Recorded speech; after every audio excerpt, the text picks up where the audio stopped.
Welcome back to another episode of the Nick Claxton Fan Club. You already know I'm Q. We got Marty, Rocco, Ben.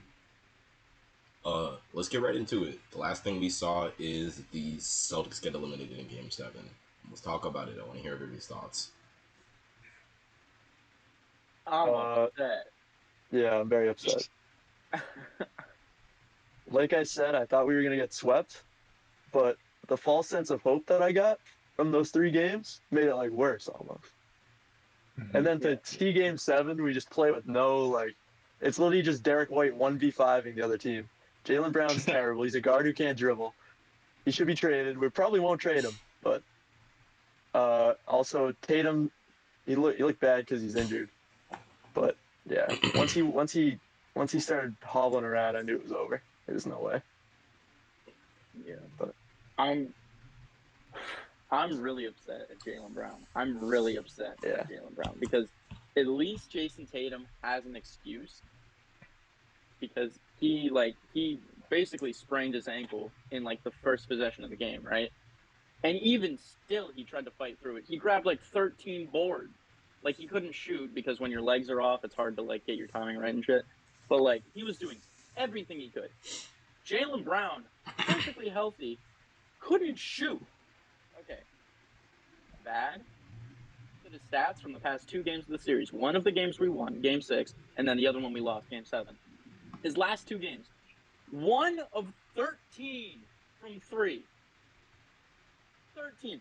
He had 12 turnovers, 8 in game 7. Almost all of them were completely unforced. He would just dribble with his left hand and lose the ball. And he wouldn't even try to get it back. He would just like start fucking jogging back on defense. Like, that he's supposed to get like a fucking $300 million deal to come back, right? Cool. He doesn't want to be here. He's made that very clear.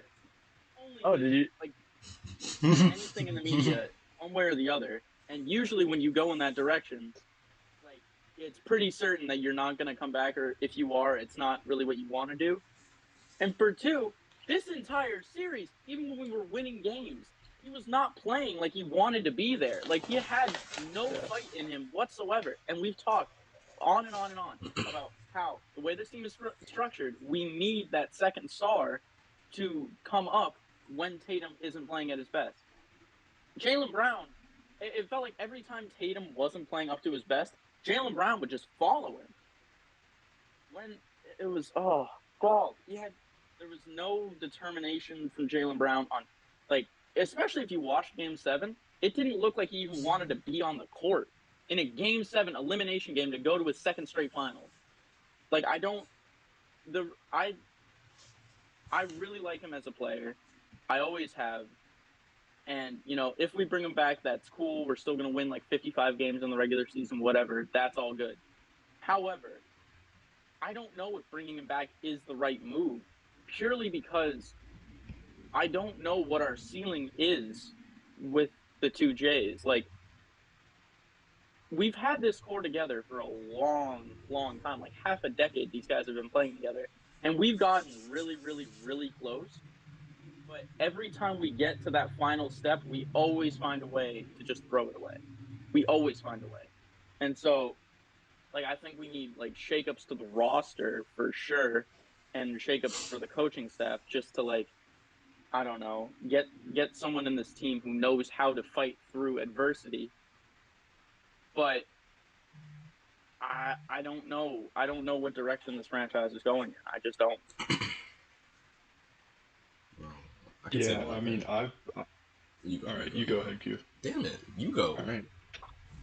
Fine.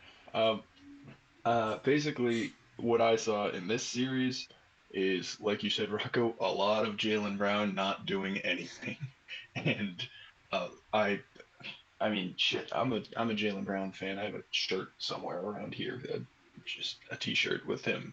But anyway, it was dreadful in Game 7. I mean, the man had, I think, 8 or 9 turnovers in Game 7, which is just completely unacceptable. And I think if we're, like you said, looking forward, I don't really see the Celtics trading him. I see them like sticking with it and trying to push through with the same core, but I don't know, like it's a lot of money for someone who like we've got to give him the credit where it's due. He is an all NBA like player, but he has a lot of things he needs to work on. I think particularly this off season, if he is going to earn that money that he's probably going to be paid next season. Like if we don't see a drastic improvement in Jaylen Brown's handle this off season, I think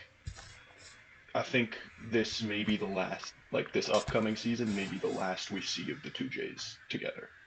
Because if there's not significant improvement in that area of his game, I think we're pretty much guaranteed to be in a similar situation as we are now. And moving away from Jaylen Brown, I mean Derek White, fucking beautiful, beautiful playoff run from Derek White. We couldn't have really asked for more from him. He was doing everything he could. Like, I mean, it was crazy to see that rather than giving the ball to Jaylen Brown in Game 7 when Tatum just didn't have it because he was hurt, Derek White was the one calling for the ball and taking those ISOs and just driving at the hoop whenever he got the opportunity, getting the foul call, knocking down free throws, playing great defense. He did everything he could. I think that's a great piece that we need to keep around. I've been saying it. I would rather trade Marcus Smart than Derek White, and I said that before the tip in Game 6. It's recorded. It's in that last episode. It's in the books. I would rather have Derek White. Oh fuck! But yeah, I think we said it before. I mean, there was a lot of false hope given to Celtics fans, which made it hurt that much more, which is kind of the reason we are here today instead of a day ago when we were originally going to record. Yeah. Was it a day ago or 2 days ago? 2 days ago. Yeah, well, and yesterday. Either way, we needed some time to recover, and yeah, it hurt, but we definitely need to see some change this offseason, whether it just be sticking with the same core and seeing a huge improvement from Jaylen Brown's handles. We need to make some moves, probably. Like I've been saying, I think Marcus Smart may be part of the issue. As much as I love him as a player, I think he just can't get around the fact that he's not the guy, like offensively, and that causes a lot of issues. But yeah, there's a lot for the Celtics to work on moving forward. I mean, we just gotta take the loss and look forward to next season at this point. Yeah, before we get off the topic of Jaylen Brown, I saw a tweet yesterday that was a video of his training regimen in the off season, where he's like doing flips in a pool with like 45-pound weights in each hand, and the caption was like, dude trains like he's doing 2 tours in Afghanistan or something like that. My only thing is, like, it's cool that you're focused on strength training because obviously you need that to play like that grit and grind offense or defense or whatever. However, why can't you just train to dribble with your left fuck hand? It's not that hard. You're an all-NBA second teamer. You're getting $300 million. Dribble with your left fucking hand. It's not that hard. God damn it. It really doesn't make sense, like, the way he plays, too. Like, if you're, like, a shooting guard, you can kind of get away with not being able to dribble if you're an off-the-ball, like, catch-and-shoot player. But he's, like, a slasher. So not being able to dribble with your left hand is, like, it just hurts your game so much. Like, I don't know why he doesn't work on that. Yeah, I don't know. I got a few things. One, yeah, Jaylen Brown was a hot mess. Just poor series performance from him. You know, one of us talked about rebuilds. With like a changing coaching staff and changing up roster. So, you know, some updates came out today. So Peyton Pritchard wants to get traded. Yeah. Peyton Pritchard's out of here because he's not being utilized, which like makes sense because he's not. Um, yeah, we're keeping Joe Mazzulla. Celtics are keeping Joe Mazzulla. Brad already said, Ugh. and they're gonna try to put veteran assistant coaching around him. So we'll see how that goes.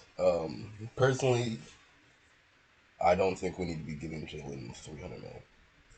I think because Tatum's already getting paid around like 300 mil. We can't have two people on the contract for 300 mil, and then what are we gonna surround them with a bunch of bums? We can't do that for somebody who can't dribble with their left hand or be consistent. What else? Oh, I was on, I think Twitter or TikTok the other day, and I heard a really good comparison to what the Celtics are right now. I heard the comparison of the Celtics are a lot like the 2012-2013 Oklahoma City Thunder, in that they had like a big three, like two amazing All NBA, Hall of Famer level players, and they had like James Harden, who was like 6 man guy, but they were young and they played iso ball and they didn't play team ball, and that was their downfall. And if you look at the Celtics right now, we're not playing team ball, we're playing a lot of iso ball, and that's a root of our problems. Who's our Kendrick Perkins? Fucking It's got to be Grant, right? Luke Cornett. No, but that comparison it's unbelievably accurate Yeah. because like everybody looks at like those Thunder teams, those early Thunder teams before they got rid of Harden, and everybody's like, how did that team not win a title? Because you look at that roster on paper, you have like 3 MVPs, 2-3 guys who would go on to win a championship somewhere else, like all of this talent, all of this acumen, and they couldn't put it together. And I think even now, before anything major happens in terms of like the roster or the shakeup or whatever might come to be, it's like we're already talking about how has this team not won a title, and I don't know, like what mistakes I guess can we learn from that the Thunder did wrong that we can do right? Like what can we take from the downfall of that team and put it into use with this team so that doesn't happen, so we do take that next step? Like what was that Thunder team missing, really? team ball. Exactly. Yeah, but how the fuck do you fix that? Like that's so much easier said than done. Like you got to get all 9 First of all, rotation here's how guys. you start. You run some fucking plays. Yeah. Well, that's a start. So you make plays so We you can gotta run plays. we gotta get rid of Joe. We gotta get rid of Joe. He's Well, not here for it. we all know that shit Well, ain't happening. at the very least, he's here for next season, so we're gonna have to Yeah. figure it out with Joe for now. But yeah, it all comes down to we don't fucking pass the ball. When we play as a team and we move the ball around and get open shots, it's like night and day. The team, it looks like a completely different group of people. Like and I don't get it because they'll do that for like 90% of a quarter. And then you look at the last 10% of that quarter, and it's Jason Tatum or Marcus Smart or Jaylen Brown pulling up just fucking 10 seconds into the shot clock. They just pull up from the 3-point line or like mid-range, heavily contested, and they miss every shot.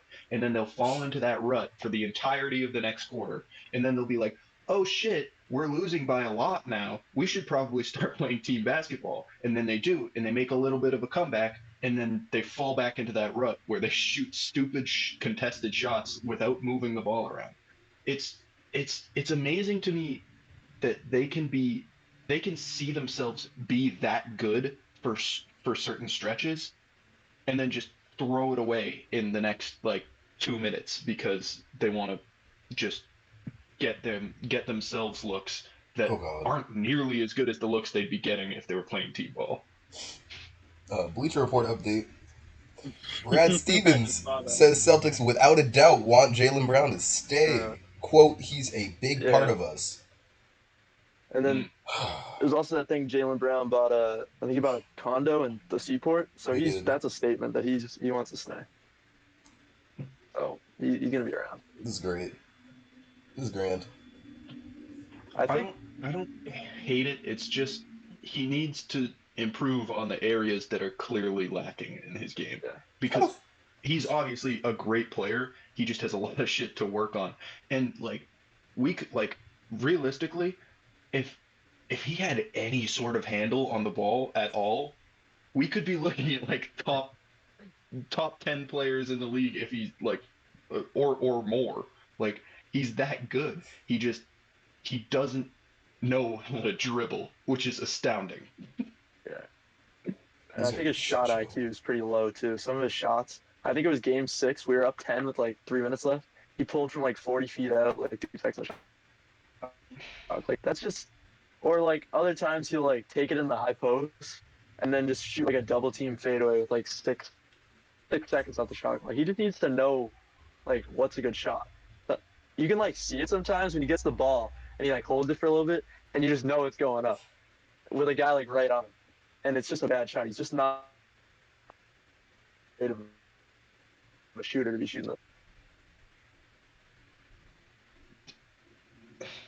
And like he's it's funny too because like he's good enough that like he like in the regular season will hit a good percentage of those bad like fadeaway contested shots. Yeah. He just when it comes down to like crunch time in the playoffs, it seems like he's taking the same shots, but they're just not falling because like the defense is like just that much better, I think. Yeah. I don't know. We have to. Somebody else talking about a sneeze again. I got it. I'm good. I'm good. I'm good. Um. Oh yeah, we have to figure it out. Jaylen Brown needs to be more consistent. Jaylen Brown needs to learn how to dribble with his left hand. How do you make the NBA and not know how to dribble with your left hand consistently? The better question is, how do you make all NBA second team and then like 3 straight Eastern Conference Finals as the second guy and not know how to dribble with your left hand as a slasher? It's just like it's unbelievable. And the funny thing is, even going back into last postseason, the only like major flaw in Jaylen Brown's game the entirety of last postseason was the fact that he couldn't dribble to his left. And so every time the Warriors forced him left, he would be useless. And the fact that he saw that happen, he felt that happen, people were talking about it, not on the scale that they are now, because it wasn't like as obvious, I guess, but like nationally speaking anyway. But the fact that all of that happened and he got worse left going into this year. Like, I'm upset. Yeah. Please, somebody take the microphone away. On a side note, Yeah. also shout out Jason Tatum. Well injured, I think he pulled it together. He pulled it around the series. Well injured, he still played 43 minutes. He did what he had to do. He did what he could. That man could barely walk. Also, keep in mind, he's been harnessing a wrist injury the whole season. And this summer, he's supposed to get surgery. So that's hopefully optimistic. Rob had the flu. Poor Rob. I love Rob, but low key, we need a guy who can do more on offense. For, like, big man wise. Yeah. It doesn't help that he's mainly defense and that he has no offensive bag.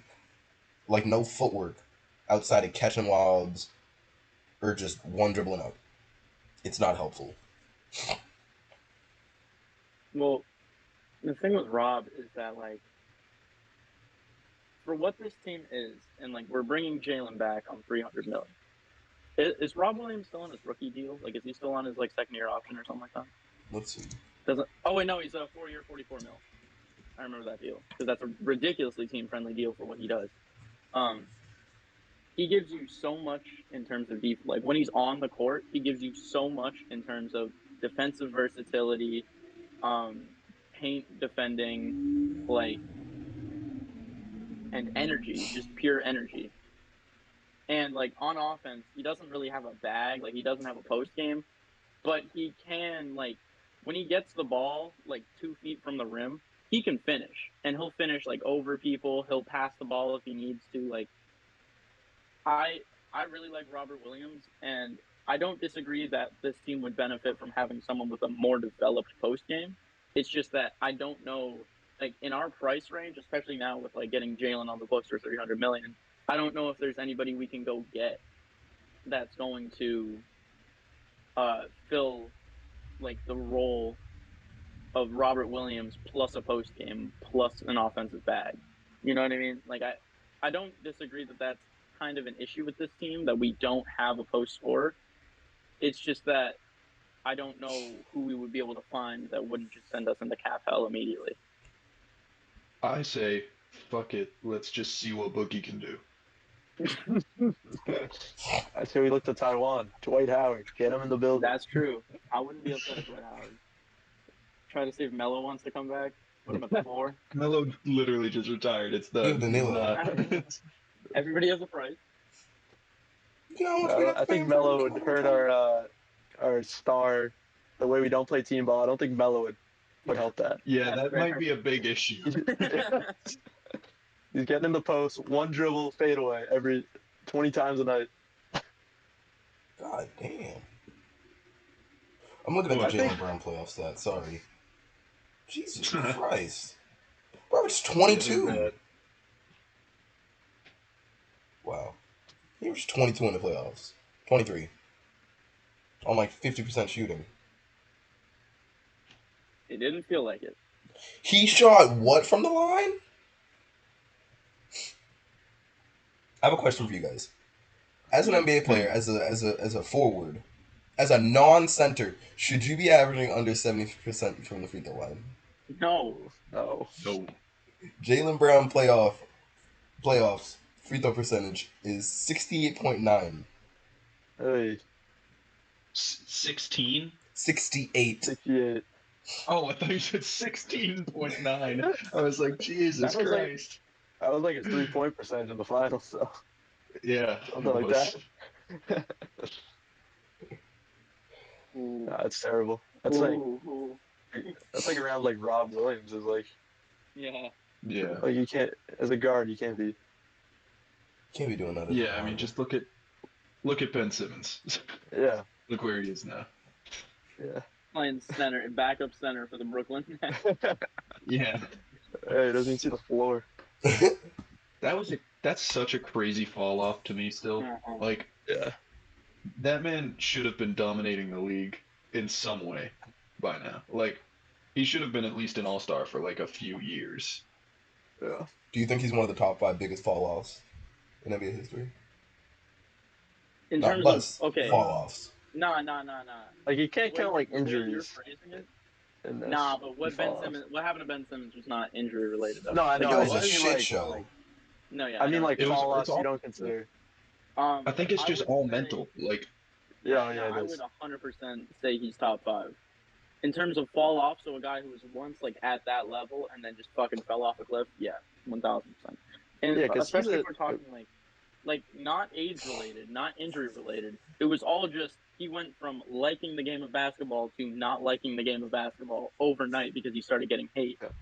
Like, yeah, Because he's like a 6'10" guy who's afraid to shoot close to the basket and can't shoot and is also afraid to shoot far away from the basket. So it's like, what did he bring to a team at this point? Like, Yeah. and he's also like, It's- he can't run that point guard role anymore because he's just afraid of like playing. Yeah, people are just gonna back up. And the thing is, he's afraid to drive to the frame because he can't shoot free throws, so he doesn't want to get fouled. yeah. That's such a bad Do fall. you remember like the first 3 years of his career? He was a fucking problem.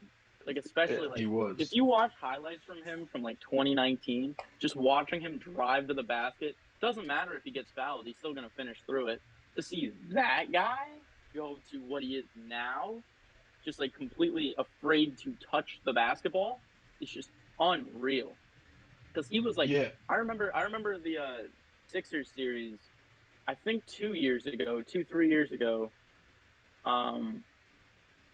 or I think this was the series where like we didn't know if he was gonna play. Oh wait, no. I'm talking about the Nets series last year, like right when he got traded to the Nets. and it was KD, Kyrie, Ben Simmons, and we weren't sure if Ben Simmons was going to play. And that was like number 1 seed Boston, number 8 seed Brooklyn. And people were legitimately making the case that if Ben Simmons plays, Brooklyn wins the series. If he doesn't, then they don't. People were making that case with no sarcasm whatsoever because Ben Simmons was that guy. He was such a matchup problem, and he doesn't even play anymore. He just it's been like a year and a half, and he just completely fell off the face of the planet. It's been more than a year unreal. and a half. It's been more than a year and a half. Well, it's been like a year. No, it makes it 2 years. About 2 years right now. 2 years, yeah. But yeah, Ben Simmons, like, I remember, like, there were some, like, it wasn't like not, they weren't like the same level of player, but they played very similarly at a certain point in time. Ben Simmons was getting some comparisons to Giannis in like their play style, and like the issues they had were very similar. Like, they're not very good shooters. They can't really knock down free throws. And we just saw like two guys that were very similarly dominating from inside. One went one way by becoming one of the best players in the league by far. He's much improved shooting. His free throws have improved a lot. And then we look over to Ben Simmons, and it's just the complete opposite. He's scared to even take the shots and make dunks like he was doing in his rookie season.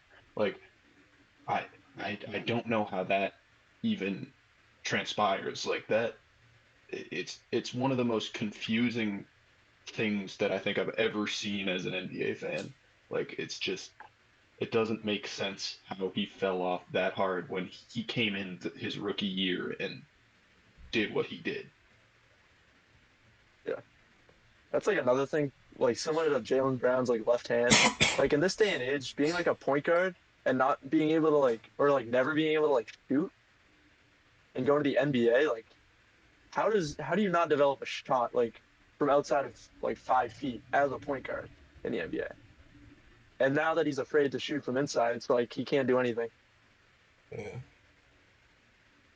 There's only one person who's really gotten away with that without like shooting, like that I can think currently, who people don't like dog on for not shooting, and it's Zion. Zion's not shooting at all. Even still, like, he doesn't, but he can, and he proved that he could. Like, you remember him, like, his first year when he played those, like, 8 games. He had one game where he was, like, 4 of 6 from 3. It was his first game. So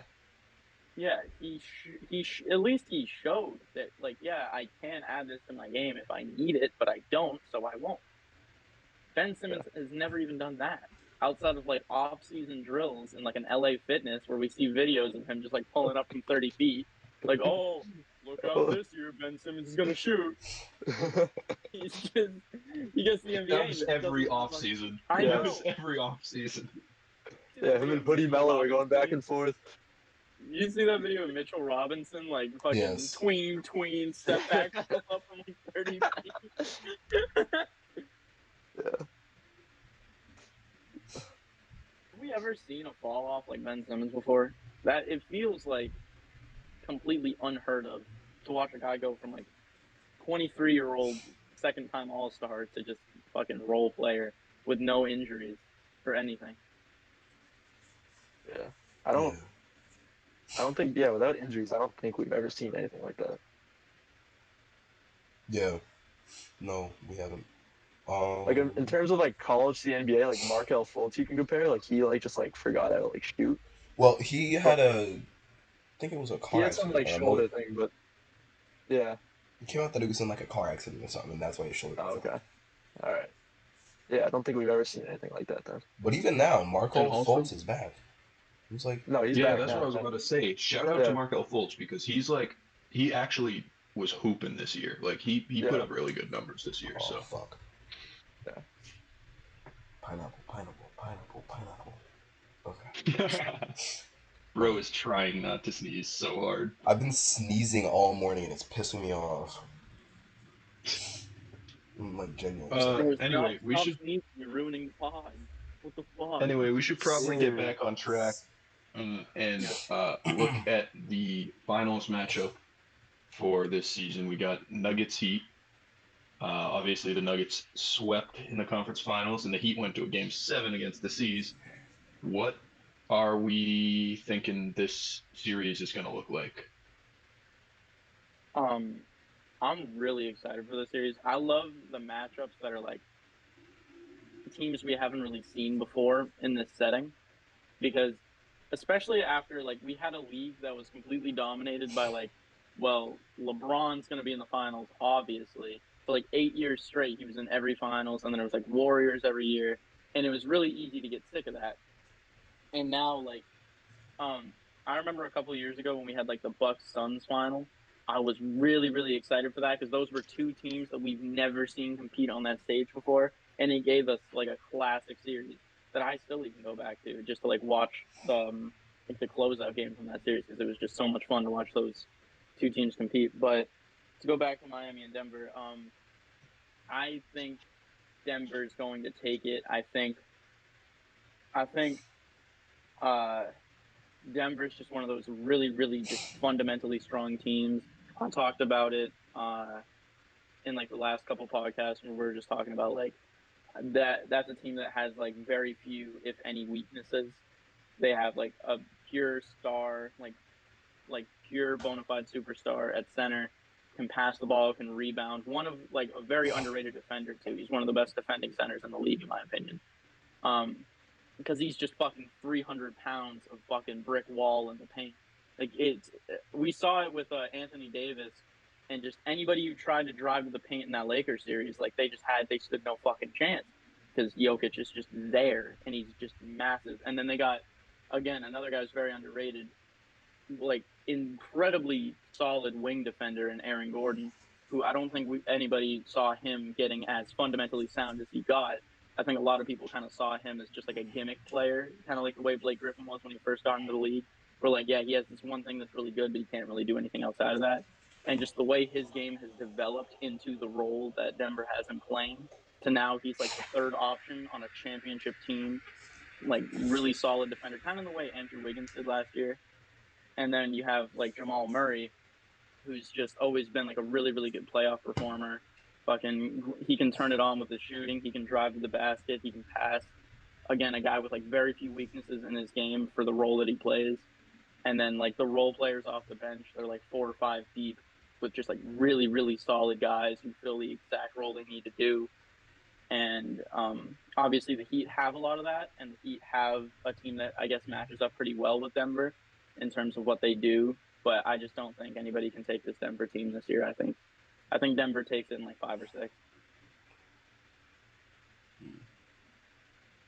Yeah, I think I got Denver in 6 personally. I just think there's too much shooting, too much playmaking on Denver, and then at some point these undrafted guys on Miami, like I don't know if they can continue like playing like they did against Boston, like Caleb Martin dropping like 30 every other night. Like, yeah, I just think the star power favors Denver, and like even later in the series, the like Jimmy and Bam were not having good offensive games, and I think Denver is gonna like go on a run if that happens, and it's gonna be over. Yeah, I mean, I think looking at the Heat, the way they played the Celtics in this last series, I would be concerned as someone that's, if I was a Heat fan, I would be concerned because what we saw was they took 4 games to close out a 3-0 series.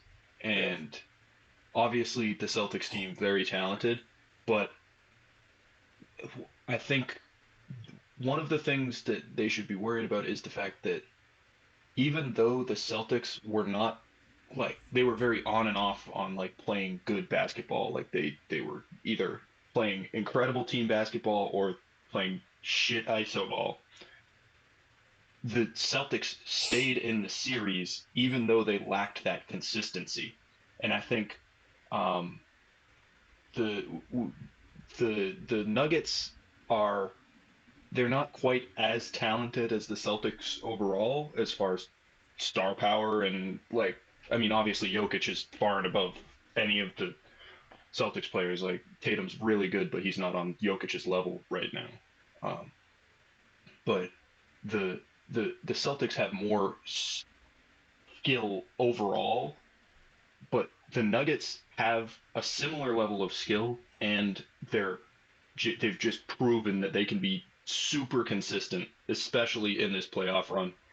I don't see how that would stop. I mean, obviously the Heat is very disruptive on the defensive end, but I don't think it's going to be enough. I think the Nuggets. I also have the Nuggets in six, um, and also just going back to what Rocco said. This is a little off topic, but about that Suns Bucks final.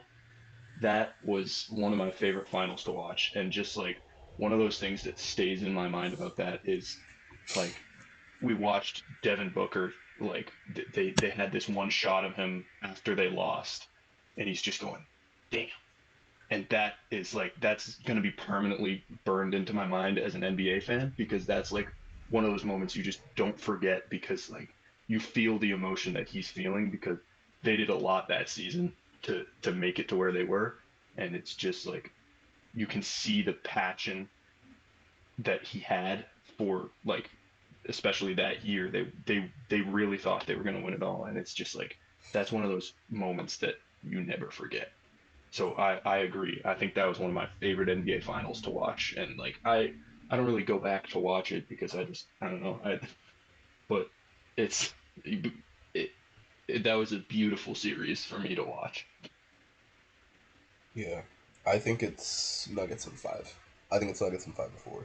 I think they're in the NBA amongst the 30 teams. They're the most talented, the most sound, the most compatible. Like everything's there. You know what I mean? In terms of Jokic, Jokic is playing such a high level of basketball that none of us have really seen since. I'm comparing him to like a Tim Duncan level right now. Jamal Murray has always been able to turn it up in the playoffs, and he's once again turned it up, and I love to see that. Michael Porter Jr., amazing scorer. Aaron Gordon filling the role. They have a bunch of role fillers, Bruce Brown, Jeff Green, whoever. KCP. KCP, yep. And the Heat are a hell of a team. They have a great young core. They have great surrounding characters, but I don't think they're sound enough to beat the Nuggets. However, if they do beat the Nuggets, that would be the greatest championship run in the history of championship runs.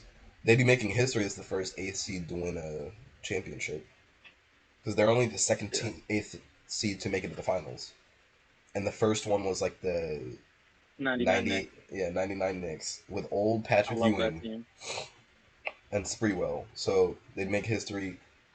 I think it'd be one of the greatest runs we've ever seen since Dirk did in 11. I Maybe better. totally agree, and I totally agree, and I think it does a lot for Jimmy Butler's legacy if he does win this series. I mean, everyone at this point respects Jimmy Butler as one of the best in the league. Like, just he's I think he's got probably the most heart and like fight out of almost anyone in the league. Like, I know we talk about like for the Celtics, Marcus Smart has that, but it's just when you see a like superstar level player with that heart, it's really refreshing to watch. And like as much as it hurt for the Celtics to lose, I am a huge fan of Jimmy Butler, and I think a lot of those guys on the Heat roster, those are such great stories, and I'm rooting for them, like to see a lot of success. But I just don't know if the Heat have it to make that legendary finals win because I don't see how you stop Jokic from getting everyone involved the way that he just slings the ball around. It just seems so easy for him. And like with people like Jamal Murray, who's averaging, I want to say like over 30 in the playoffs, like it's just it, I know at least for the last season he was averaging 30. Did I say series or season? Season. I meant I meant series. The last series he averaged 30 on like 50, 40, 90. So I don't see how you slowed everyone on that roster down to enough to win 4 games if you're the Heat. Yeah. Currently in the playoffs, he is 28 a game on near 50, 40, 90. So that'll be a great playoff run for him. I think also what makes that team so great is like, you know, if Jokic doesn't have a good scoring game, he gets everybody involved and he facilitates, and that helps a lot. Whereas like for any other team, I don't think it works. And only the time it works would be LA if LeBron has a bad game. And one of those things that I think I would love to see the Heat try this series is I think that when teams play Jokic in this way, the team tends to lose, and that is actually letting Jokic get his and like guarding everyone else as well as you can. Because when he doesn't get the rest of the team involved, sure he's gonna go for like 40, 50. But if he's not getting those assists, there's realistically like not a lot going on outside of Jokic. You're kind of minimizing the damage radius when you let Jokic get what he wants as far as scoring rather than letting him pass the ball by like you definitely don't want to double team that man because that's when things get ugly. So I would love to see the Heat try and just let Jokic take over scoring and minimize his ability to pass. Yeah.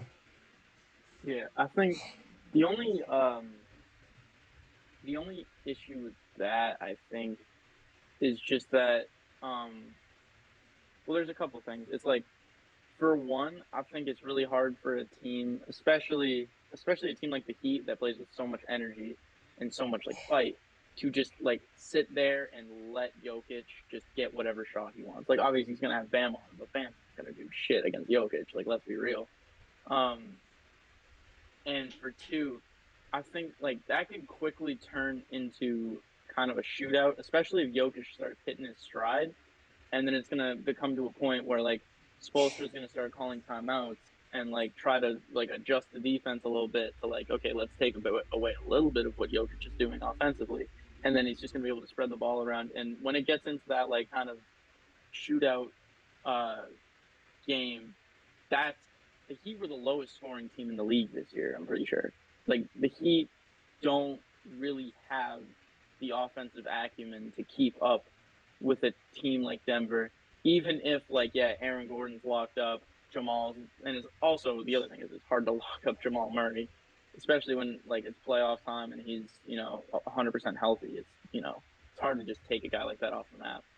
But I don't know. I mean, I think it'd be interesting to see how that played out, and I think it could work. I don't think there's anything you can do to Denver to stop them necessarily. I think it's just you play the best ball you can play to your strengths, and then just like hope Denver beats themselves. Because like when you're playing a team that's as good as Denver, you try to find a weakness and play to that weakness, but Denver just doesn't really have one. And so in that situation, you kind of just got to play to your strength and hope that the other team just doesn't show up as well as they can. But even still, I don't know if there's anything Spoelstra can do to counter that team because it's just fucking crazy. Yeah. I mean, there's no perfect solution for guarding Yeah. Denver, but if anyone can figure it out, I think it would be Eric Spoelstra in the Heat because they have that like Eric Spoelstra has that coaching like just he just has that knack. Like there's I would argue he's the best coach in the league. I know that may be a little controversial, but just because Pop's still around, but I think at this point Eric Spoelstra is the best in the league, and I don't think I don't think there's anyone better to try and figure out how to stop that Denver team than Eric Spoelstra. Yeah, I definitely. think Eric game one's Spoelstra. tonight, right? Game one Yeah, is it is tonight at 8:30, I believe. Let's see. Ooh, I hope I get out of work early. It I'm trying to watch that game. is tonight at 8:30. Yeah, first game of the finals. I'll be watching it while I'm playing video games. Probably that's the plan, because it's gonna end up being like background noise. I'm just so pissed that the Suns aren't in it. Yeah. I feel that. There's too much talent. Yeah. I don't. I thought this team was fraudulent from the start, and it was funny because every game we won for that like 3-game stretch, I was like, yeah, like we're fraudulent. It's not gonna happen, whatever. And then we get to game 6, and then Derek White has the tip in, and I'm like, oh shit, like we're gonna do this. We're gonna be the first team ever to do this. And then fucking game 7 happened, and the game's over by the third quarter. Dude, I was so mad. It was over by the second quarter, man. It No, was nah, ugly. we were chilling. Even still, in the third quarter, like we had a little bit of fight. Like we had a run where like I think we got the lead down to like what was it, like 2 or 3, and it was like a tight It was game. down to like 5, I think. Yeah, it Yeah, was and down it to was 5. a tight game for an instant, and then Miami just took over and never looked back. Never looked back. And by the 10th minute in the fourth quarter, you just like looked at the team, you looked at the faces on the Boston bench, and it's like, all right, No this is offense, fucking and I wrap. say this every time. I know Boston's either think they've won the game or know they lost the game when I see the 4 white guys in. When I see Cornette, Hauser, Pritchard, and who am I missing? Muscala. Muscala. I know it's clips. One way or another, I know it's over. Yeah. I'm a little upset that we didn't put Blake in at all. I don't know if he's like dealing with an injury, but I was upset to not see him play. I think that he would have added something. Yeah, I mean, especially after what we saw from him on the Nets coming off the bench in the playoffs. What was it, last year or the year Yeah, before? against He us. showed a lot in that series. Like he was hooping his ass off. Like for someone that hadn't been playing much, like he really came in and was a difference maker for that team. But yeah, so I was definitely disappointed not to see Blake at all during this playoff run. Right, I didn't see him at all. He didn't play, I think. And I'm upset with the Celtics about that as well. Because is Blake the superstar he used to be? No. Blake can still be a very credible role player. And we need to play him as such. And I think that's something the Celtics need to work on. We have an excess of talent, and then the talent get upset because they're talented, but they're not being used. So Peyton Pritchard is upset and wants to be traded. He's a talented player who can be utilized on a better team in a better way. And that's why he wants to leave. There needs to come a point when we have less talent so that the chemistry can work with the team. Because chemistry is also an important factor into playing basketball. Because guys aren't going to be motivated to play with each other if they don't feel like a family, if they don't feel like they belong, if they don't feel wanted, like stuff like that. And then you pick up a few guys who they know that they're the end of the bench sitters. They know that they're there to give out high fives, to warm the bench, go in every now and then. You get those guys. Yeah. Where the way the NBA is now, Like and the DeAndre pace, Jordan. yeah, even him, he could be Bring in utilized. Boogie Cousins.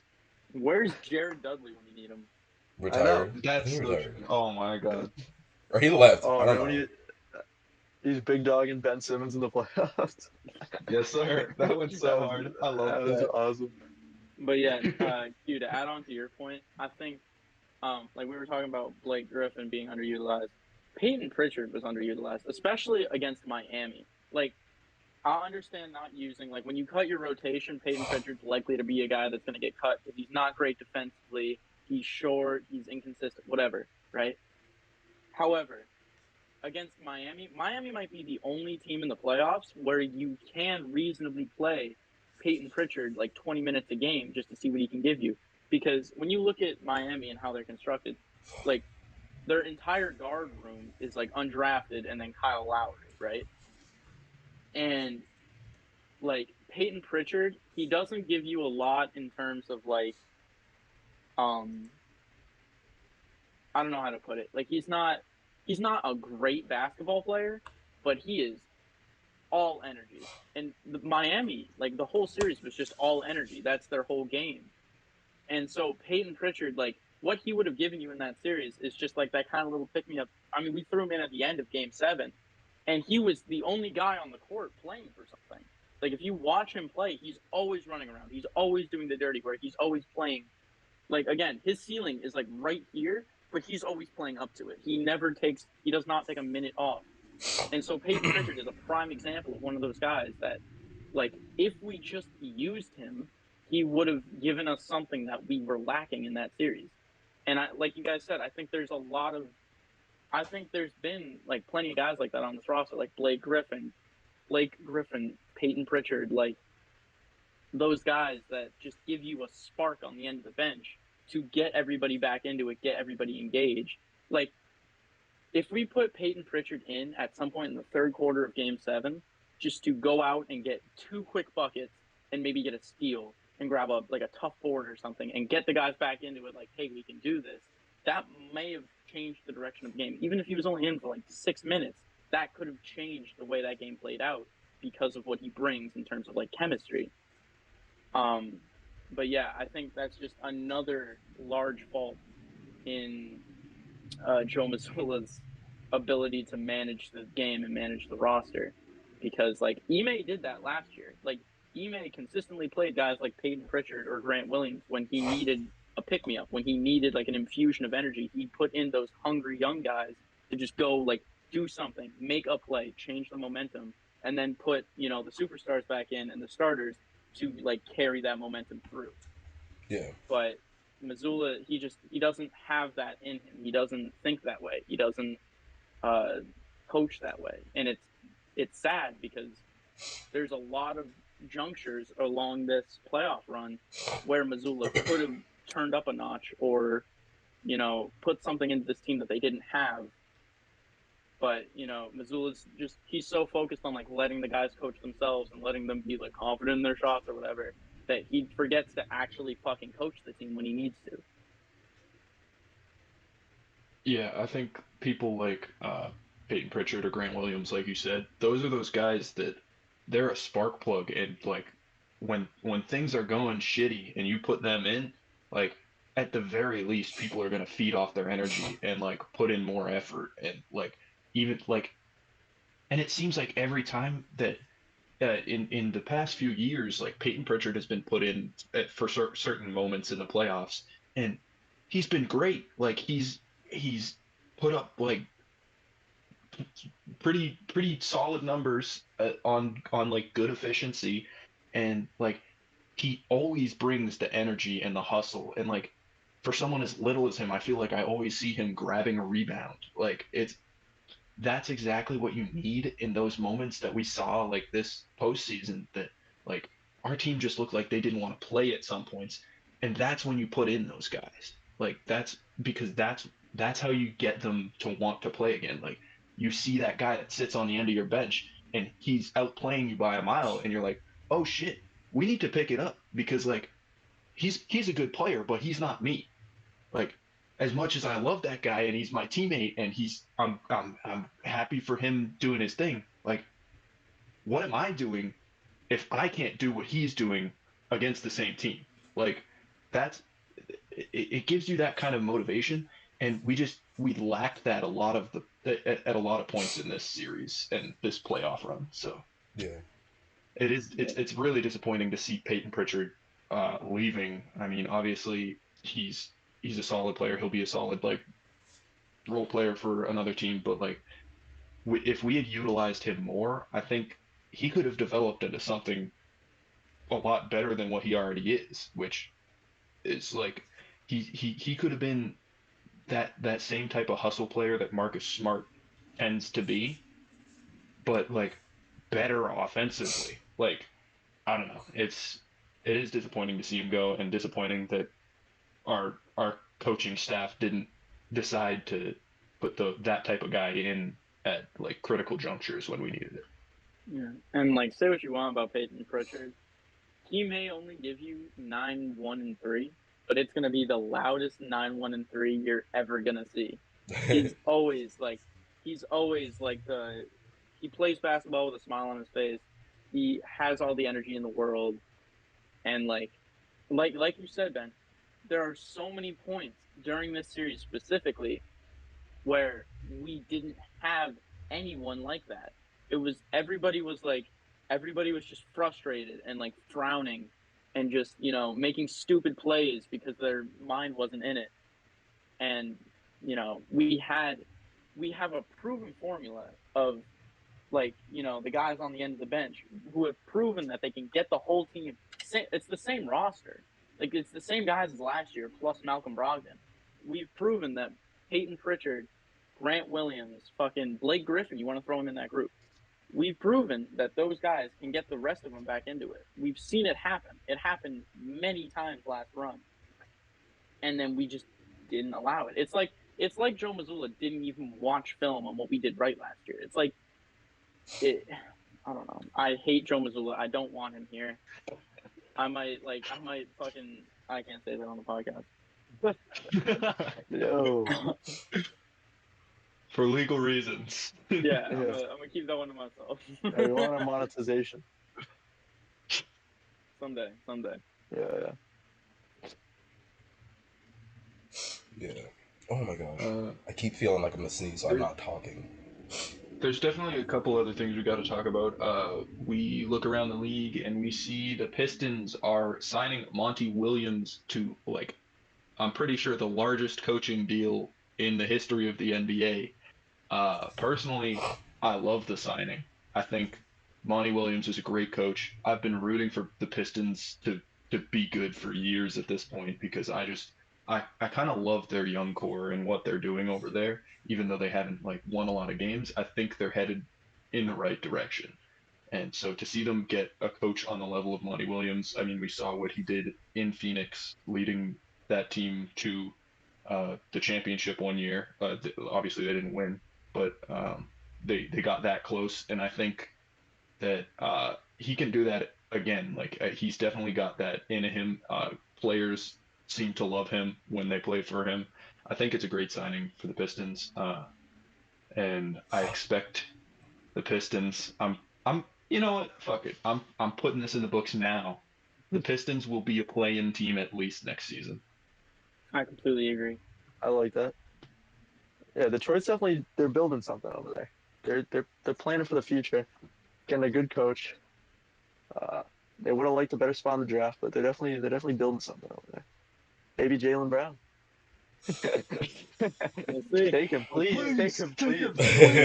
Yeah, maybe they want Jaylen Brown. Nice young star, great player. We'll take Cade in exchange, no biggie. Yeah. And Durant. And Ivy. Yeah. Beef stew. God damn it. Beef stew. Yeah. Wait a Give minute. us James Wiseman. Yeah. They still got Bagley over there, right? Yeah. How many picks do they have, dog? A lot. They got like 4 young centers on That the is roster. their one thing. They have a lot of bigs on the roster, but they'll figure that out. I'm sure they'll make some moves. Yeah. Holy shit, they do. Jaylen Brown. Jalen Duren, Stu, Bojan's a power forward, Wiseman's the center, Bagley. Jesus Christ. Yeah, it's a lot of I think big. they got Trey in Lyles Detroit. over there on the bench somewhere. No, Trey Lyles is on the Beam team. Are you kidding me? Yeah, Is he's he on the still team. really? Yeah. Yeah, I forgot Beam about team. My bad. Hey, You didn't remember seeing him in the purple against the Warriors? No, I guess I did. I mean, B012 just kind of makes your mind go blank sometimes, Yeah. Damn. Yeah. Another thing I want to talk about, and this will be the last thing. I just want to bring up the Spurs and what's about to happen with the Spurs. I think the Spurs are about to be on the come up. First pick in the draft, I think that's great.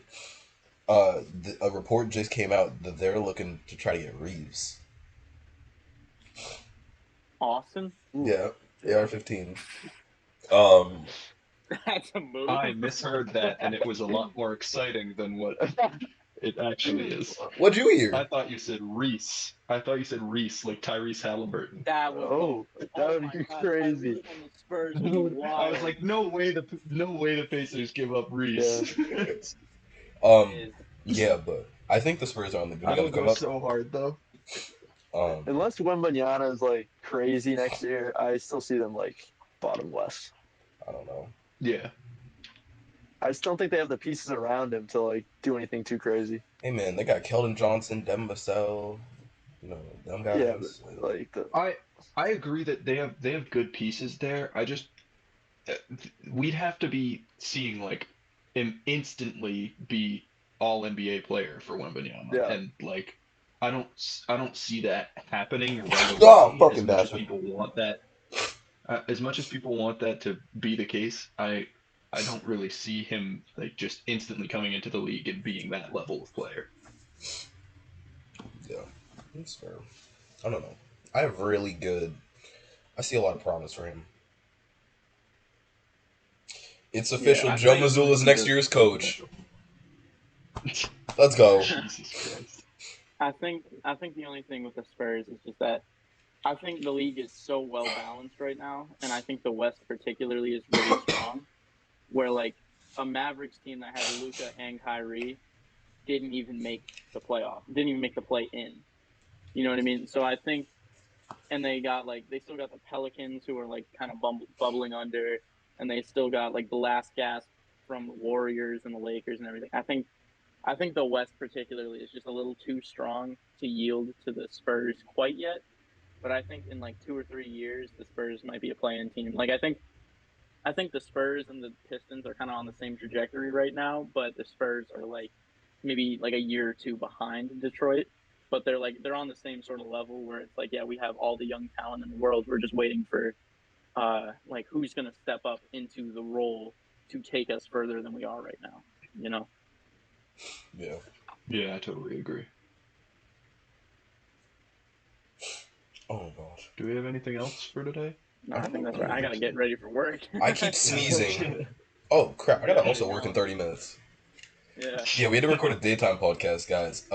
We were supposed to record yesterday at noon, and then I remembered I have to work at noon, and then the day before, I think everybody was way too emotional to be recording a podcast. Yeah. Like we screamed at the beginning of this podcast, but like if we'd recorded 2 days ago, y'all would have had It would a have been a lot worse. Celtics freaking rant, and it would have been four It men would, screaming in the middle of the night, basically. but we That would did, have been my Jalen however, Brown take for the entire hour and a half. Yeah. we did, however, get some new TikTok content recorded. We'll be Yes. putting that up soon. I think one of them's already up. Yeah, we But, posted one. I hurt myself. Yeah. Oh, Oh we never yeah, plugged the TikTok. We should probably do that. yeah, we should. Yeah. Oh yeah, guys, we have a At Nick TikTok. Claxton FC. We do have a TikTok. Go Yeah. follow It is- it. What's TikTok? Yeah, TikTok's follow. It's follow, yeah. Yeah, go follow it. I believe it's. Damn, I It think should it's just be Nick Nick Claxton. Claxton FC, right? Yeah, I think it's Nick Claxton FC. You know, we post or we try to post like when episodes come out. We are starting to do like our own like side stuff. So we had a bunch of like mini games that we did when we were recording the podcast. Mhm. We're also gonna try to do clips of like what we think is funny podcast content. Podcast. Like when me or Rocco says something completely stupid. Yeah. And We're also gonna try the to get other like. three just immediately jump on it. Yeah. Yeah, we're also Yeah. gonna try to get like behind the scenes stuff of like us doing dumb shit, stuff like that. Yeah. Which yeah. is kind of what we got with the first that last That last video TikTok we was just behind the put up. scenes Yeah. of like. That's the stupid shit before recording that Yeah. And once we're all back at school and we're living in the trailer and everything, I'm sure we'll have way more in terms of like behind the scenes content because we're all like together all the time and Whoa. you know I think we'll be a lot more consistent. That'll What be do you on mean by the that? Patreon too. It'll be on the Patreon. Whoa. whoa. What do you mean by? Hey. Cut that. I, 100 subscribers on my Patreon. Yes. You've never seen I me think- like this before. Oh God. That's crazy. Fuck it. Once we hit like a certain amount of subscribers, we're making a Patreon. I don't care. It's gonna be the biggest Yeah. troll in the world. There'll be no videos on it, but give us money. Yeah, give us money. Hand it over. Give us Yeah. $5 a month as motivation to If you guys continue. really like this, you'd pay. Yeah, we're just like that one woman on Twitch. Yeah. Like, you have hours to sit and watch you watch the content that you love, but you don't have $5. Hey, I hated that so much. I hated that video so much. I was pissed off at that God woman. damn. She said it like Yeah. people aren't But for children. real- I know. But for real, once we're all living together, we should be more consistent on like the TikTok stuff because it'll be just easier to record probably. Yeah. And then the podcast, it's probably gonna feel a little more natural because there's not any delay on the call like there is now. We're all gonna be able to see when someone's about to talk, so Yeah, there's no it'll awkward flow a little silence. better. You know. But yeah, the awkward silences, I love those. You'll definitely see more emotion out of us also. Like, I'm Oh hoping my we get God. stand-up mics, because at some point I'm gonna like stand up and like get in. Like, I feel like I'm definitely gonna get in Rocco's face or something. Yeah, we gotta angle the camera so that when I may be cut off, but We should angle it upwards. We should angle it like upwards. Like we should have a floor one and then we're all sitting. We could We're put gonna the get, like, camera like a wired good distance away. That's the plan. I have We're I gonna get have a like mic wired right mics, here. wired mics that we all plug into a mixer, so we can just fucking Go whirl in. that bitch around if we're getting bored, you know. Look at this Stand cord. up, make a point. That's my Oh, mic perfect. cord. There we go. And then cord. my mic's in this. Oh, let me see I'm that. prepared, boys. Yeah, guys, Oh, we're that's prepping perfect. up. Perfect. There we go. 1 of 4 Oh, yeah. down. Yeah, we're Drop prepping it, up. Except I'm not going to because We're I don't prepping wanna for y'all. pay for We're another prepping mic. for what's yet to come. When everybody's Yeah. in the trailer, it's gonna be a lot different. Yeah, we got plenty in the works. Yeah, there's a lot in the works. Even though we're starting up, you know, there's still a lot in the works. So be sure to stay tuned. You know, thanks for watching. Thanks for listening. We're still gonna try to figure out how to get on Spotify and Apple Music. And once we figure out all that, we're gonna tell y'all and do posts. So yeah, like, comment, subscribe, post noties, Patreon. Patreon. Go follow the TikTok Nick Claxon FC. Go follow the OnlyFans. Instagram Nick Claxon FC. OnlyFans Nick Claxon FC. If you want Top to see 25% exclusive of the content show. with me and Rocco, Whoa! Yeah. And Be kept private, okay? That's you.